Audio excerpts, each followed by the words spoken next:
नमस्कार. ध्रुव IAS मध्ये आपलं सर्वांचं स्वागत आहे. हा आपला तेंडुलकर समितीचा छोटासा आणि शेवटचा भाग. त्याच्यामध्ये आपण तेंडुलकर समितीने जी आकडेवारी जाहीर केली होती, ज्याचा आपण अभ्यास केला होता, तर त्या आकडेवारीचा राज्यानुसार आकडेवारी आपल्याला अभ्यासायची आहे की कोणत्या राज्यामध्ये सर्वात जास्त दारिद्र्य होतं, कोणत्या राज्यामध्ये सर्वात कमी दारिद्र्य होतं. मग ही आकडेवारी आपण 2004, 5, 9, 10 आणि 11, 12 याची अभ्यासणार आहोत. त्याच्यामध्ये 2004, 5 आणि 9, 10ची आकडेवारी थोडक्यात अभ्यासणार आहोत आणि महाराष्ट्राची पण तुलना त्याच्यामध्ये करणार आहोत. तर सुरुवातीला आपण 4, 5ची आकडेवारीनुसार सर्वात जास्त दारिद्र्य असणारे राज्य कोणतं होतं, त्याच्यानंतर सर्वात कमी प्रमाण दारिद्र्याचं असणारं राज्य कोणतं होतं, आणि त्याचप्रमाणे 2009-10मध्ये या दारिद्र्याचं प्रमाण BPL लोकसंख्येचं जर प्रमाण लक्षामध्ये घेतलं तर कोणत्या राज्याचा प्रथम क्रमांक लागत होता आणि जास्त दारिद्र्याच्या तुलनेमध्ये, आणि कोणत्या राज्यामध्ये दारिद्र्य सर्वात कमी होतं 2009-10मध्ये, याचा आपण विचार करणार आहोत. आणि त्याच्यानंतर महाराष्ट्रामध्ये काय परिस्थिती होती 2004-5मध्ये. मग 4-5ची महाराष्ट्राची तुलना करताना लकडावाला अभ्यास गटाचे निकष आणि तेंडुलकर समितीचे निकष. लकडावाला अभ्यास गटाचे निकष म्हणताना आपल्याला म्हणावं लागेल जुने निकष, आणि तेंडुलकर समितीचे निकष म्हणताना आपल्याला म्हणावं लागतं नवे निकष. का जुने निकष? का तर लकडावाला समितीचा जो अभ्यास गट होता तो अन्न या घटकावरतीच आधारित होता, आणि तेंडुलकर समितीचा जो गट आला तर त्यांनी अन्नाबरोबर शिक्षण आणि आरोग्य या घटकांचा पण त्याच्यामध्ये समावेश केला. त्याच्यामुळं लकडावाला अभ्यास गटाची जी आकडेवारी आहे त्याला जुना निकष असं म्हटलं जातं, तेंडुलकर समितीची जी आकडेवारी त्याला नवे निकष असं म्हटलं जातं. तर या दोन्ही निकषांच्या तुलनेमध्ये महाराष्ट्र कुठं बसतोय याचा पण आपण अभ्यास करणार आहोत. सुरुवातीला तेंडुलकर समिती आपण म्हणतोय 2004-5मध्ये.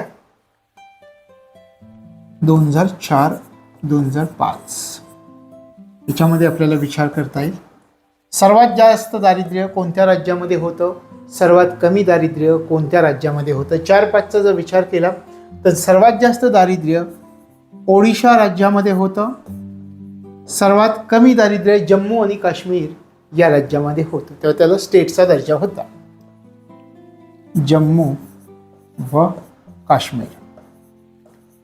ही परिस्थिती 2004-5ची. एवढंच आपल्याला लक्षात ठेवायचं. सर्वात जास्त दारिद्र्य 2004-5मध्ये कोणत्या राज्यात, सर्वात कमी कोणत्या राज्यामध्ये होतं.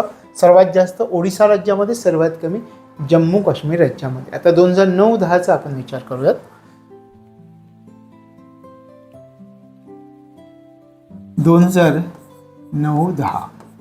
पुन्हा एकदा सर्वात कमी दारिद्र्य, सर्वात जास्त दारिद्र्य या दोन्हींचा आपण विचार करूयात. 9-10चा जर आपण विचार केला तर सर्वात जास्त दारिद्र्य होतं बिहारमध्ये, सर्वात कमी दारिद्र्य कोणत्या ठिकाणी होतं याचा जर विचार केला तर पुदुच्चेरीमध्ये सर्वात कमी दारिद्र्य होतं, पुदुच्चेरी. तर हे 9-10ची आकडेवारी आपल्याला सांगता येते. लक्षात येतं? 4-5ची पाहिली, 9-10ची पाहिली. हे थोडक्यात अभ्यासाचं. हे परीक्षेला विचारतीलच असं नाही, फक्त आपल्याला माहिती असावं 4-5, 9-10चे निकष. कसं होतं, कोणत्या राज्यामध्ये सर्वात जास्त दारिद्र्य होतं आणि कोणत्या राज्यामध्ये किंवा संघराज्य प्रदेशामध्ये सर्वात कमी दारिद्र्य होतं. तर 4-5 आणि 9-10चं हे लक्षात ठेवायचं. आता आपण महाराष्ट्राचा विचार करूया.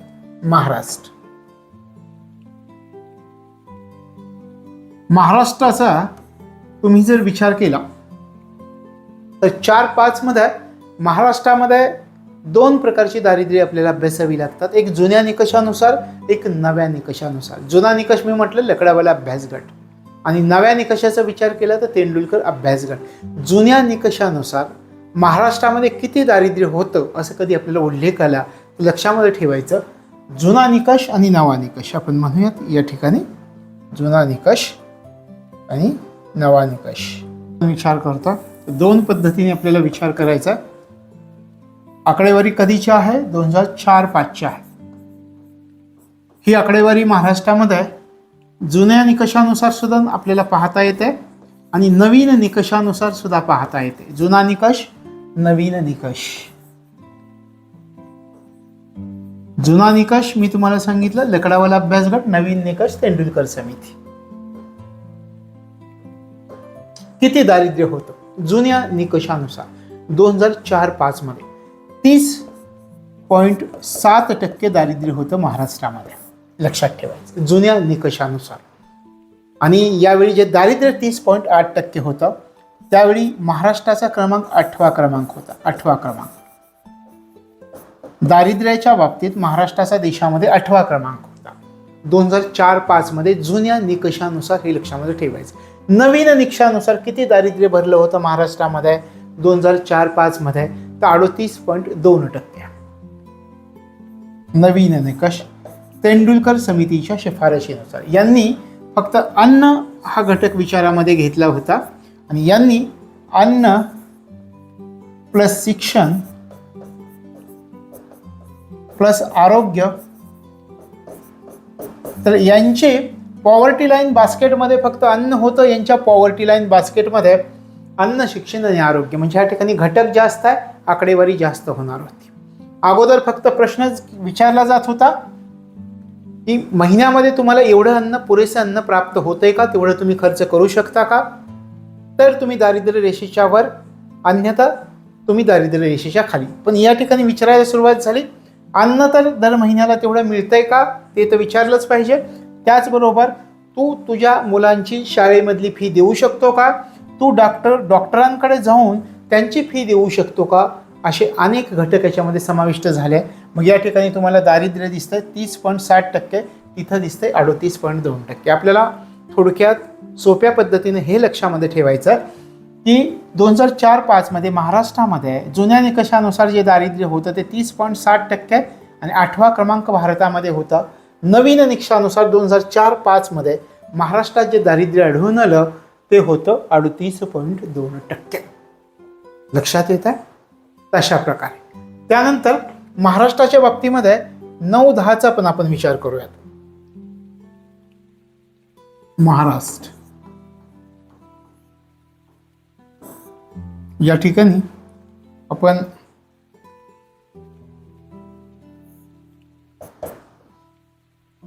दोन 2009-10 याचा पण आपण या ठिकाणी विचार करूया. 2009-10चा तेंडुलकर समितीच्या निकषानुसार आपल्याला विचार करायचा आहे. 9-10चा महाराष्ट्रामध्ये किती दारिद्र्य आढळून आलं. तेंडुलकर समिती, आता या तेंडुलकर समितीचा जर तुम्ही विचार केला, तेंडुलकर समितीच्या निकषानुसार महाराष्ट्रात 2009-10 मध्ये किती दारिद्र्य आढळून आलं होतं, असं जर आपल्याला विचारलं तर या ठिकाणी लक्षात ठेवायचं 24.5% नवीन निकषानुसार महाराष्ट्रामध्ये आढळून आलेलं दारिद्र्य 9-10. इथे एकच निकष आहे आणि महाराष्ट्राचा हे जे 24.5% दारिद्र्य महाराष्ट्राचं आढळून आलं, तर महाराष्ट्राचा दारिद्र्याच्या बाबतीत भारतामध्ये कितवा क्रमांक होता 9-10 मध्ये, हे पण लक्षात ठेवायचं. महाराष्ट्राचा देशामध्ये 12वा क्रमांक होता. 12वा क्रमांक लक्षात येत आहे. व्यवस्थित लक्षात ठेवायचा. महाराष्ट्र 9-10 मध्ये तेंडुलकर समितीला महाराष्ट्रामध्ये किती दारिद्र्य आढळून आलं, 24.5%. यावेळी महाराष्ट्राचा भारतात दारिद्र्याच्या बाबतीत कितवा क्रमांक होता, या ठिकाणी लक्षात ठेवायचं 12वा क्रमांक होता. तर अशा प्रकारे 4-5 मध्ये महाराष्ट्रामध्ये किती दारिद्र्य होतं, 9-10 मध्ये महाराष्ट्रामध्ये किती दारिद्र्य होतं आणि 11-12 मध्ये महाराष्ट्रामध्ये किती दारिद्र्य होतं, हे लक्षात ठेवायचं आहे. आपण 11-12चा विचार करूयात. पण याच्यामध्ये एक लक्षात ठेवायचं, ही जी तुलना केली 4-5, 9-10, याच्यामध्ये गरिबीचं प्रमाण कमी झालेली काही राज्य होती आणि गरिबीचं प्रमाण वाढलेली काही राज्य होती. याच्यावरती एक प्रश्न आपल्याला विचारला पण गेलेला आहे. तर गरिबीचं प्रमाण ज्या राज्यांमध्ये वाढलेलं होतं ती राज्य कोणती होती आणि गरिबीचं प्रमाण ज्या राज्यामध्ये कमी झालेलं होतं ती राज्य कोणती होती, हे आपल्याला माहिती असणं गरजेचं आहे. मग आपण पाहूयात गरिबीचं प्रमाण कोणत्या राज्यामध्ये कमी झालं होतं. 2011-12 पूर्वीची स्थिती आपण अभ्यासतोय, हे स्पष्टपणे लक्षात ठेवायचं आहे. 11-12ची स्थिती नंतर अभ्यासणार आहोत शेवटी. तर गरिबीचं प्रमाण कमी झालेली राज्य,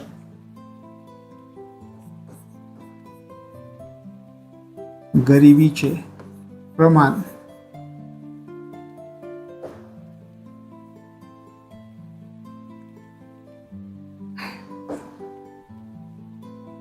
कमी झालेली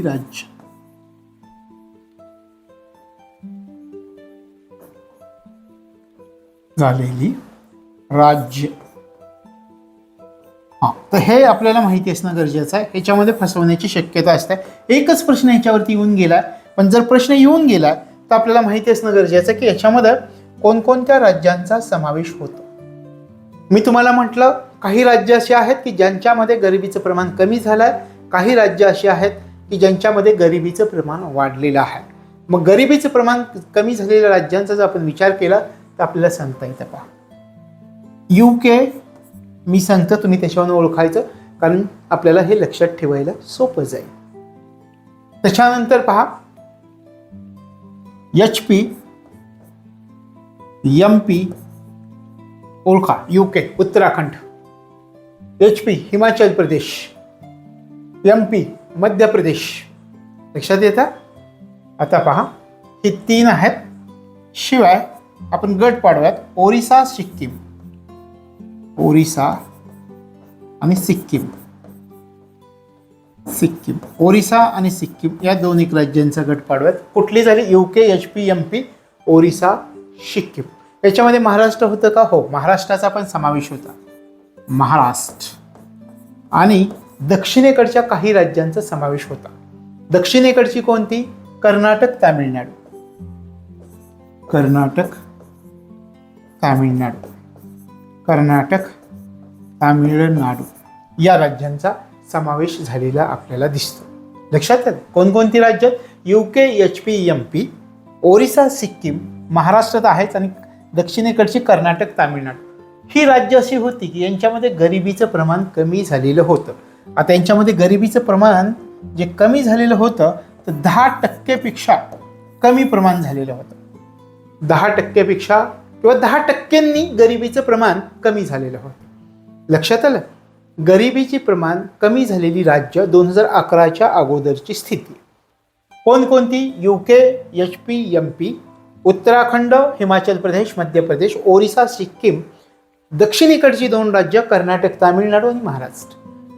लक्षात येत आहे. किती टक्क्यांनी दारिद्र्य कमी झालं? 10% दारिद्र्य कमी झालं. ज्याप्रमाणे दारिद्र्य कमी झालेली काही राज्य होती त्याचप्रमाणे दारिद्र्यामध्ये वाढ झालेली काही राज्य होती. आपण पाहूयात दारिद्र्यामध्ये वाढ झालेली राज्य कोणती होती त्याचा आपण विचार करूया.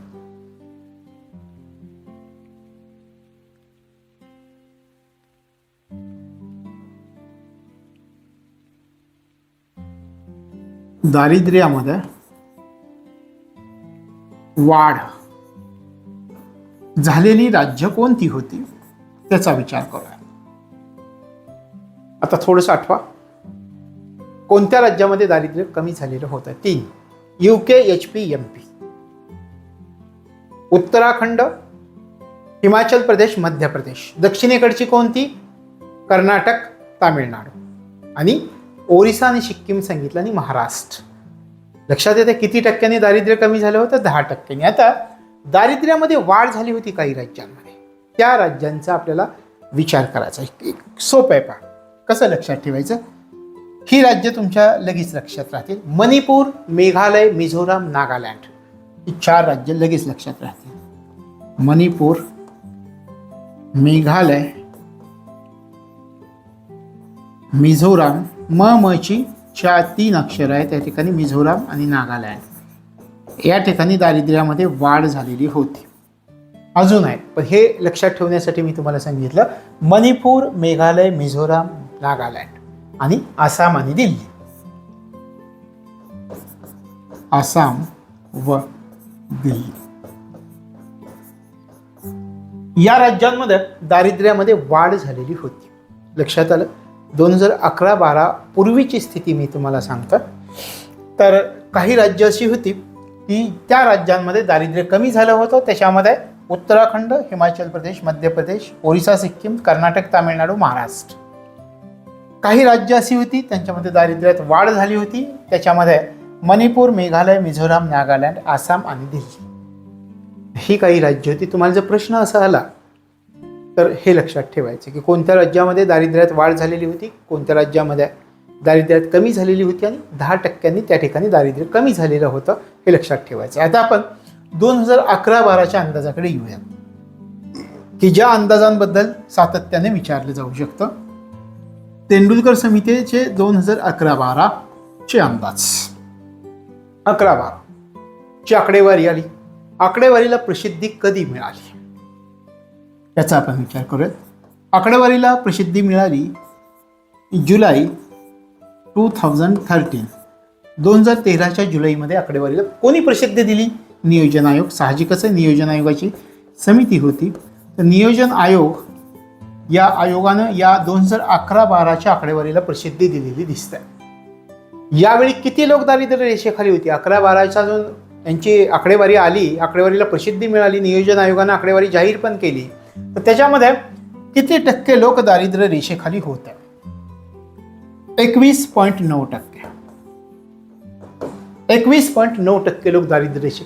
भारतातील एकूण किती कोटी लोक दारिद्र्य रेषेखाली होते? किती कोटी म्हणतोय मी? एकूण लोकसंख्येच्या 21.9% लोक दारिद्र्य रेषेखाली होते. पण आता या ठिकाणी मी तुम्हाला असं म्हणतोय की भारतामधील किती कोटी लोक दारिद्र्य रेषेखाली होते? किती कोटी लोक याचा ज्यावेळी आपण विचार करतो त्यावेळी लक्षात ठेवायचं 21.9% एकूण लोकसंख्येच्या दारिद्र्य रेषेखाली असणारे लोक होते. आणि 26.9 कोटी लोक संख्या जर आपण घेतली 26.9 कोटी एवढे लोक दारिद्र्य रेषेखाली होते. दारिद्र्य किती आढळून आलं? 21.9% 11-12 एकूण किती कोटी लोक दारिद्र्य रेषेखाली होत आहे? 26.9 कोटी लोक दारिद्र्य रेषेखाली होते.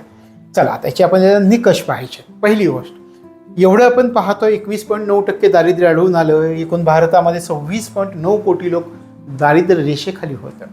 तर आता आपल्याला हे विचार करायचा आहे की दारिद्र्य रेषेखाली सर्वात जास्त लोकसंख्या कोणत्या राज्यामध्ये होती? प्रमाण विचारत नाहीये मी विचारतोय दारिद्र्य रेषेखालील सर्वात जास्त लोकसंख्या कोणत्या राज्यामध्ये होती? 11-12चा जो निकष आला तो दारिद्र्य रेषेखालील सर्वात जास्त लोकसंख्या उत्तर प्रदेश या राज्यामध्ये होती. प्रमाण विचारलं तर दुसरं राज्य येतं. लोकसंख्या कोणत्या राज्यामध्ये होती त्या प्रकारे हे झालं प्रमाण, ही झाली लोकसंख्या. लक्षात आलं? तर यावेळी उत्तर प्रदेशामध्ये 5.98 कोटी लोक दारिद्र्य रेषेखाली होते. सर्वात जास्त लोकसंख्या दारिद्र्य रेषेखाली असणारं राज्य उत्तर प्रदेश. लक्षात येत आहे? उत्तर प्रदेश किती? 5.98 कोटी लोक दारिद्र्य रेषेखाली होते. आणि यावेळी उत्तर प्रदेशामध्ये जे दारिद्र्य आढळून आलेलं होतं ते दारिद्र्य होतं 29.4%. उत्तर प्रदेशामध्ये 29.4%. लक्षात येतं? 11-12 जुलै 2013ला आकडेवारी प्रसिद्ध झाली. नियोजन आयोगानं आकडेवारी प्रसिद्ध केली. त्यावेळी दारिद्र्य एकूण आढळून आलं दारिद्र्याचं प्रमाण 21.9%. देशातील एकूण लोकसंख्येपैकी 26.9 कोटी लोक 2011-12च्या निकषानुसार तेंडुलकर समितीच्या दारिद्र्य रेषेखाली होते. त्यात सर्वात जास्त लोकसंख्या कोणत्या राज्यामध्ये होती? 5.98 कोटी लोक या उत्तर प्रदेशामध्ये दारिद्र्य रेषेखाली होते. आणि त्यावेळी दारिद्र्य रेषेचं जे प्रमाण आढळून आलं, दारिद्र्याचं जे प्रमाण आढळून आलं एकूण लोकसंख्येच्या तुलनेत, तर 29.4% दारिद्र्य होतं उत्तर प्रदेश राज्यामध्ये. लक्षात येतं व्यवस्थित? अशा प्रकारे हे लक्षात ठेवायचं. याची आपण आकडेवारी पुढे पाहूयात. आणि त्याच्या अगोदर सगळी आकडेवारी पाहण्या अगोदर आपण काय करू, 11-12च्या दृष्टिकोनातून महाराष्ट्र पाहूयात. महाराष्ट्र 2011-12 मध्ये महाराष्ट्राबद्दल काय सांगतायत तेंडुलकर समिती?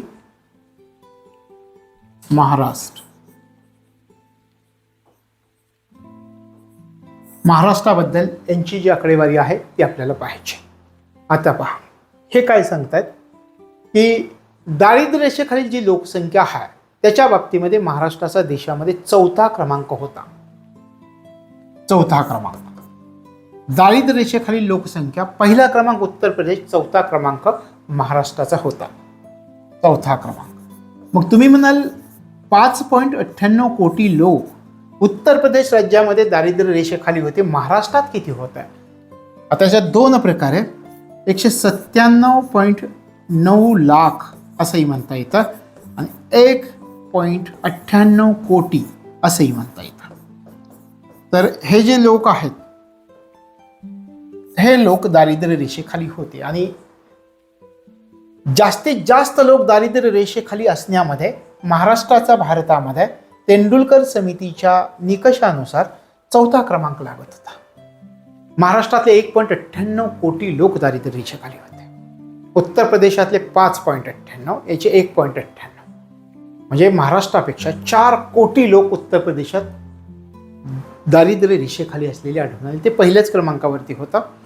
मग हा क्रमांक तुम्हाला रंगराजन समितीमध्ये बदललेला दिसतो. इथे चौथ्या क्रमांकावरती महाराष्ट्र, रंगराजन समितीमध्ये 5व्या क्रमांकावरती येतो. आपण तिथे अभ्यासूयात.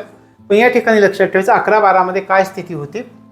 एकूण लोकसंख्या दारिद्र्य रेषेखाली आहे अशा बाबतीमध्ये, जास्तीत जास्त लोकसंख्या दारिद्र्य रेषेखाली आहे अशा बाबतीमध्ये देशामध्ये महाराष्ट्राचा चौथा क्रमांक, महाराष्ट्रातली 1.98 कोटी लोक दारिद्र्य रेषेखाली होते. लक्षामध्ये ठेवायचं. महाराष्ट्रामध्ये तेंडुलकर समितीला किती टक्के दारिद्र्य आढळून आलं असं जर तुम्हाला विचारलं तर 2011-12 महाराष्ट्रामध्ये तेंडुलकर समितीला किती टक्के दारिद्र्य आढळून आलं आपण या ठिकाणी घेऊयात. 17.4%. महाराष्ट्रामध्ये जे दारिद्र्य आढळून आलं होतं तेंडुलकर समितीला 2011-12 ते 17.4%. लक्षात ठेवायचं. किती? 17.4%. आता हे झालं महाराष्ट्राचं. 17.4% दारिद्र्य महाराष्ट्राचं आढळून आलं आहे. चौथा क्रमांक लागतो. 1.98 कोटी लोक दारिद्र्य रेषेखाली आहेत महाराष्ट्रामध्ये. तुम्हाला जर असं विचारलं, पहा या ठिकाणी आपण म्हणूयात या दोन्हींचा विचार केला. आपल्या देशामधील राज्य आणि संघराज्य प्रश्न कसा विचारतील हा खूप अवघड प्रश्न झाला, पण तुम्हाला माहिती असणं गरजेचं आहे. राज्य आणि संघराज्य प्रदेश या दोन्हींचा विचार करता महाराष्ट्राचा दारिद्र्य रेषेखालील लोकसंख्येच्या प्रमाणाबाबत देशामध्ये कितवा क्रमांक आहे, दोन्हींचा विचार करायचा आहे. देशातील राज्यांचा पण विचार करायचा आहे, देशातील संघराज्य प्रदेशांचा सुद्धा विचार करायचा. दोन्हींचा विचार करता दारिद्र्य रेषेखाली जी लोकसंख्या महाराष्ट्रामध्ये आहे त्याच्याबाबत महाराष्ट्राचा देशात कितवा क्रमांक लागतो. राज्य आणि संघराज्य प्रदेशांचा जर विचार केला तर महाराष्ट्राचा भारतामध्ये 20वा क्रमांक लागतो. 20. राज्य आणि संघराज्य प्रदेशांचा दोन्हींचा विचार केला तर आता साहजिकच आहे, मी जसं म्हटलं किंवा प्रश्न विचारला तुम्हाला फक्त राज्यांचा विचार करता, फक्त राज्य म्हणतोय तर मी, संघराज्य प्रदेश वगळता, फक्त राज्यांचा विचार करता महाराष्ट्रामध्ये दारिद्र्य रेषेखालील जी लोकसंख्या आहे त्याबाबत देशात कितवा क्रमांक आहे, फक्त राज्यांचा विचार केला तर लक्षात ठेवायचं महाराष्ट्राचा भारतामध्ये 16वा क्रमांक येतो. लक्षात आलं. राज्य आणि संघराज्य प्रदेशांचा विचार केला, दोन्हींचा विचार केला तर महाराष्ट्राचा देशामध्ये 20वा क्रमांक आहे. आणि जर फक्त राज्यांचा विचार केला तर दारिद्र्य रेषेखाली जी लोकसंख्या महाराष्ट्रामध्ये आहे 16वा क्रमांक महाराष्ट्राचा लागतो. लक्षात आलं. तर हे महाराष्ट्राच्या बाबतीत लक्षात ठेवा. काय लक्षात ठेवायचं, तेंडुलकर समितीच्या निकषानुसार 2011-12 जे लोकसंख्या, जास्तीत जास्त लोकसंख्या दारिद्र्य रेषेखाली आहे यामध्ये भारतामध्ये महाराष्ट्राचा चौथा क्रमांक लागतो. महाराष्ट्रामध्ये 1.98 कोटी लोक दारिद्र्य रेषेखाली आहेत. तेंडुलकर समितीला महाराष्ट्रामध्ये जे दारिद्र्य आढळून आलं ते दारिद्र्य 17.4% होतं. राज्य आणि संघराज्य प्रदेश या दोन्हींचा विचार करता महाराष्ट्राचा भारतामध्ये दारिद्र्य रेषेखाली जी लोकसंख्या आहे त्याच्यामध्ये 20वा क्रमांक लागतो. फक्त राज्यांचा विचार केला तर महाराष्ट्राचा देशामध्ये 16वा क्रमांक लागतो. हे 11-12च्या बाबतीत लक्षात ठेवा. म्हणजे प्रश्न कसाही विचारला तर तुम्हाला सहजपणे लक्षात येईल, कारण तुम्ही अगोदरच त्याचं इमॅजिन करून तयारी केली, प्रश्न कसा फिरू शकतो. लक्षात येत आहे. चला आपण शेवटच्या टप्प्याकडे जाऊयात. आता या तेंडुलकर समितीच्या, तेंडुलकर समिती महत्वाची समिती. तेंडुलकर समितीचं एक वैशिष्ट्य सांगतो तुम्हाला. नियोजन आयोगानं अलग समितीची आकडेवारी स्वीकारली. नियोजन आयोगानं लकडावाला समितीची आकडेवारी स्वीकारली.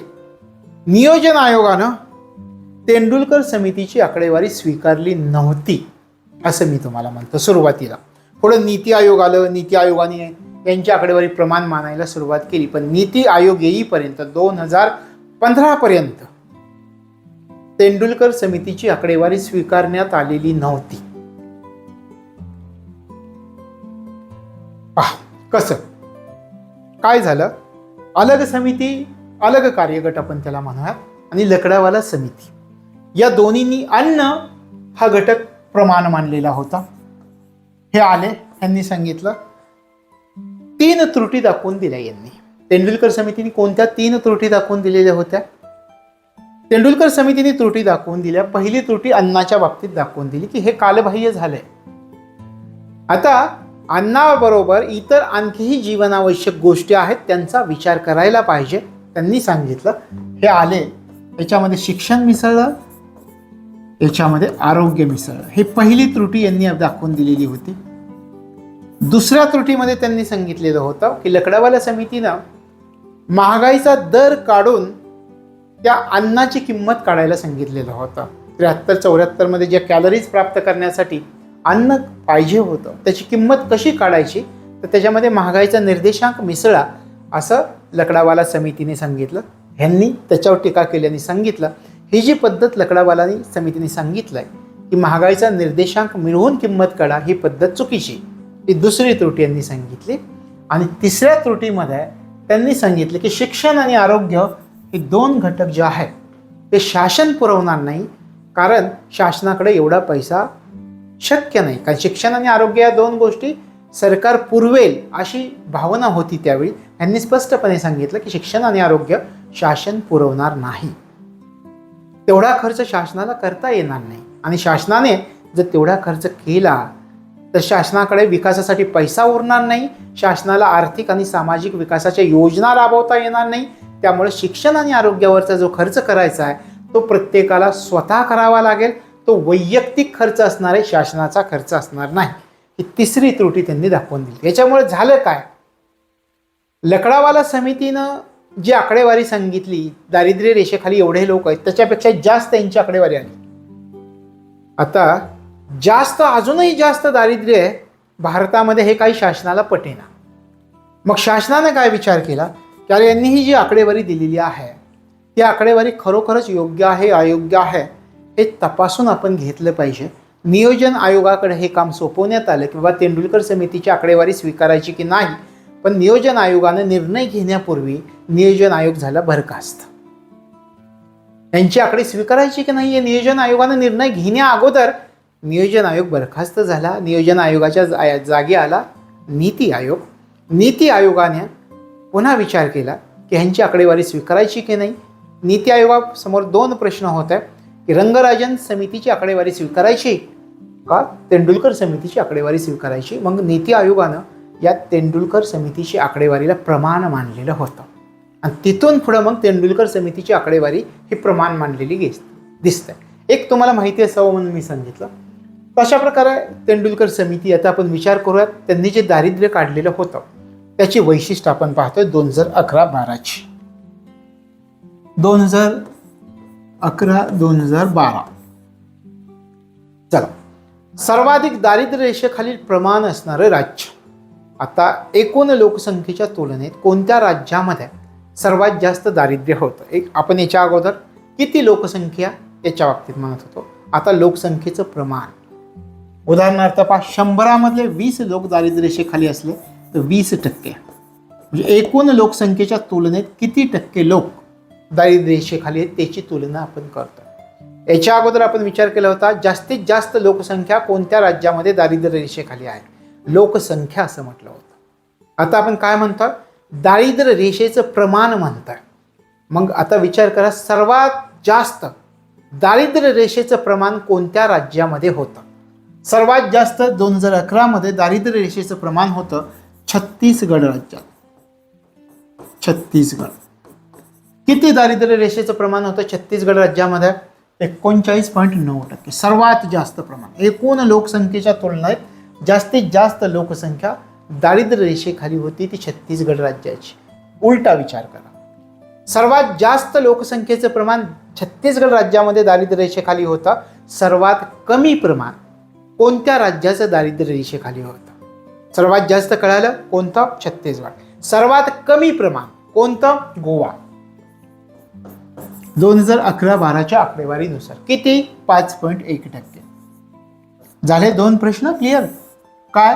सर्वात जास्त दारिद्र्याचं प्रमाण कोणत्या राज्यात? छत्तीसगड. एकूण 49.9% लोक दारिद्र्य रेषेखाली होते. म्हणजे 100पैकी 49 लोक किंवा 49.9 म्हणजे 40 लोक. तर गोव्यामधील फक्त 5%. या ठिकाणी आपल्याला 5.1% असं म्हणता येईल. याच्यामध्ये जर ॲक्युरेट आकडेवारी जर आपल्याला घ्यायची असेल तर 5.1% एवढं दारिद्र्य होतं. लक्षात आलं? 2011-12 मध्ये दारिद्र्याचं प्रमाण सर्वात जास्त असणारं राज्य छत्तीसगड, सर्वात कमी असणारं राज्य गोवा. तर हे आपल्याला लक्षात ठेवायचं आहे की सर्वात जास्त प्रमाण छत्तीसगड राज्यामध्ये होतं आणि सर्वात कमी प्रमाण गोवा राज्यामध्ये. असाच एक वेगळा प्रश्न मी तुम्हाला विचारतो. सर्वात जास्त दारिद्र्य रेषेखालील प्रमाण असणारं राज्य, संघराज्य प्रदेश कोणता? आता हे झालं राज्यांचं. सर्वात जास्त कोणत्या संघराज्यामध्ये दारिद्र्याचं प्रमाण जास्त होतं? दादरा व नगर हवेली.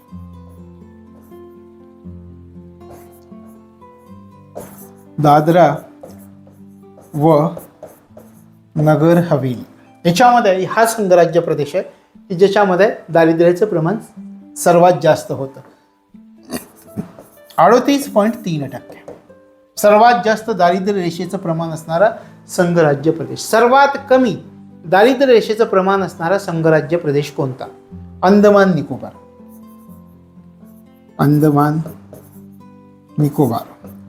फक्त 1% दारिद्र्य आढळून येतं या ठिकाणी. 2011-12 तेंडुलकर समितीची आकडेवारी. लक्षात आलं? सुरुवातीला हे लक्षामध्ये ठेवा म्हणजे आपल्या लक्षात येईल की 11-12चा जर विचार केला तर छत्तीसगड राज्यामध्ये सर्वात जास्त लोकसंख्येचं प्रमाण 49.9%, सर्वात कमी गोवा 5%. संघराज्य प्रदेशांचा विचार केला, सर्वात जास्त दारिद्र्याचं प्रमाण दादरा व नगर हवेली या संघराज्य प्रदेशामध्ये. एकूण लोकसंख्येच्या 38.3% लोक दारिद्र्य रेषेखाली आहेत. आणि अंदमान निकोबारचा विचार केला तर फक्त 1% प्रमाण आहे. हे सुरुवातीला लक्षामध्ये असणं गरजेचं आहे. आता आपण आणखी थोडंसं विचार करूयात. 2011-12ची आकडेवारी तेंडुलकर समितीची. तुम्हाला प्रश्न असा विचारला की सर्वात जास्त दारिद्र्याचं प्रमाण असणारी 5 राज्यांचा क्रम लावा. उतरता क्रम. सर्वात जास्त दारिद्र्याचं प्रमाण असणाऱ्या 5 राज्यांचा क्रम लावा. आपण सुरुवातीला सर्वात जास्त दारिद्र्याचं प्रमाण कोणत्या राज्यामध्ये म्हटलं होतं? छत्तीसगड. सर्वात जास्त प्रमाण. त्याच्या खालोखाल असणारी राज्य आपल्याला लक्षामध्ये घ्यावी लागते. याच्यामध्ये आहे झारखंड, त्यानंतर येईल मणिपूर. हे सर्वात जास्त उतरता क्रम आहे. सर्वात जास्त छत्तीसगड, त्यानंतर झारखंड, त्याच्यानंतर मणिपूर, त्याच्यानंतर अरुणाचल प्रदेश आणि त्याच्यानंतर येईल बिहार. 2011-12 सर्वात जास्त दारिद्र्याचं प्रमाण असणारी राज्य. क्रम लावा असं विचार. हा उतरता क्रम आहे. सर्वात जास्त छत्तीसगड, त्याच्यानंतर झारखंड, त्याच्यानंतर मणिपूर, त्याच्यानंतर अरुणाचल प्रदेश आणि त्याच्यानंतर बिहार. लक्षात येतं? आता पहा, तुम्हाला असं विचारलं सर्वात जास्त दारिद्र्याचे प्रमाण असणारे संघराज्य प्रदेशांचा क्रम लावा. 3 तरी संघराज्य प्रदेश माहिती असले पाहिजे. आपण काय म्हटलं होतं? दादरा आणि नगर हवेली याच्यामध्ये सर्वात जास्त दारिद्र्याचं प्रमाण आहे. संघराज्य प्रदेशांचा विचार केला तो पहिल्या क्रमांकावरती येईल. आणि दुसरे 2 क्रमांकाचा जर आपण विचार केला तर चंदीगड आणि दीव दमण हे राज्य. 2 प्रकारे आपण अभ्यास केला या ठिकाणी. सर्वात जास्त दारिद्र्याचं प्रमाण असणारी पहिली 5 राज्य, जास्तीत जास्त दारिद्र्य छत्तीसगड सर्वात जास्त, त्यानंतर झारखंड, त्यानंतर मणिपूर, अरुणाचल प्रदेश, बिहार. उतरता क्रम. संघराज्य प्रदेश सर्वात जास्त दारिद्र्याचं प्रमाण असणाऱ्या संघराज्य प्रदेशांचा क्रम लावा. हे पण विचारू शकतो. तर दादरा नगर हवेली, चंदीगड, दीव दमण ही 3 नावं लक्षात ठेवा. त्याच्यानंतर दिल्ली आणि पाँडिचेरीचाही समावेश होतो, पण ही 3 नावं लक्षामध्ये ठेवा. लक्षात येतात? त्याच्यामध्ये काही प्रश्न पण विचारले गेलेत की बाबा 2011-12च्या निकषानुसार सर्वात जास्त दारिद्र्य कोणत्या राज्यात आढळून आलं? छत्तीसगड. क्रम लावा हे विचारलं नाही, क्रम लावा विचारलं तर हे लक्षात ठेवा. लक्षात येतं? आता हे झालं सर्वात जास्त राज्यांमध्ये दारिद्र्य, सर्वात कमी, सर्वात जास्त संघ राज्यांमध्ये असणारे दारिद्र्य आहे. आता हे झालं ठीक आहे. पण तुम्हाला असं विचारलं की लोकसंख्येनुसार जास्त दारिद्र्य सर्वात जास्त लोकसंख्या दारिद्र्य रेषेखाली असणाऱ्या 5 राज्यांचा क्रम लावा. सर्वात जास्त लोकसंख्या, आता मी प्रमाण नाही म्हणत, सर्वात जास्त लोकसंख्या दारिद्र्य रेषेखाली आहे अशा राज्यांचा क्रम लावायचा आहे 2011-12 नुसार तेंडुलकर समितीच्या निकषानुसार. आपण म्हटलं होतं सर्वात जास्त लोकसंख्या उत्तर प्रदेशामध्ये दारिद्र्य रेषेखाली आहे. किती आहे? 5.98 कोटी असं आपण म्हटलेलं होतं, सर्वात जास्त दारिद्र्य रेषेखाली आहे. त्यानंतर महाराष्ट्र 4थ्या क्रमांकावरती असं आपण म्हटलं होतं. तर मधले 2 जे आहेत, तर बिहार, मध्य प्रदेश 3ऱ्या क्रमांकावरती येतो. 4थ्या क्रमांकावरती आपण महाराष्ट्राचा विचार केला होता. महाराष्ट्रामधील 1.98 कोटी लोकसंख्या दारिद्र्य रेषेखाली आहे. आणि 5वा पश्चिम बंगाल. पश्चिम बंगाल ही 5 राज्य जास्तीत जास्त लोकसंख्या दारिद्र्य रेषेखाली आहे अशा 5 राज्यांचा क्रम लावा असं विचारलं. तर उत्तर प्रदेश, बिहार, मध्य प्रदेश, महाराष्ट्र, पश्चिम बंगाल यांचा आपल्याला विचार करावा लागतो. लक्षात येतं? अशा प्रकारचे प्रश्न आपल्याला विचार करावा लागतो. ते लक्षामध्ये ठेवा की हे कशानुसार आहे. तर हे जे आहे ते जास्तीत जास्त लोकसंख्या दारिद्र्य रेषेखाली, उत्तर प्रदेशातले 5.98 कोटी लोक, महाराष्ट्रामधले 1.98 कोटी लोक, बिहारचा विचार केला तर जवळजवळ 3.5 कोटी लोकसंख्या दारिद्र्य रेषेखाली होती 11-12च्या याच्यानुसार. याचा विचार केला मध्य प्रदेशाचा तर साधारणपणे 2.5 कोटी अशी लोकसंख्या दारिद्र्य रेषेखाली होती. आणि त्यानंतर महाराष्ट्र 1.98 कोटी. अशा प्रकारे आपल्याला प्रश्न विचारले जातील. ते प्रश्न आपल्याला लक्षात ठेवायचा. आणि तेंडुलकर समिती जी आपण अभ्यासली आता, सुरेश तेंडुलकर समिती, याच्यानंतर आपण रंगराजन समितीचा अभ्यास करणार आहोत. ज्या समितीची नेमणूक 2012 मध्ये करण्यात आली, 2014 मध्ये. आणि आता मी तुम्हाला सुरुवातीला सांगितलं रंगराजन समिती का नेमण्यात आली ते तेंडुलकर समितीशी संबंधित आहे. अलग समितीची आकडेवारी नियोजन आयोगाने स्वीकारली. आपण उल्लेख केल्याप्रमाणे लकडावाला समितीची आकडेवारी नियोजन आयोगाने स्वीकारलेली होती, परंतु तेंडुलकर समितीची आकडेवारी स्वीकारली नाही. तर मग ही आकडेवारी स्वीकारायची की नाही याचं परीक्षण करण्यासाठी पुढे रंगराजन समिती नेमण्यात आलेली होती. मग त्या रंगराजन समितीचा अभ्यास आपण पुढच्या टप्प्यात करणार आहोत. या ठिकाणी आपण थांबतो. तर तोपर्यंत तुम्हाला तुमच्या अभ्यासासाठी मनापासून शुभेच्छा.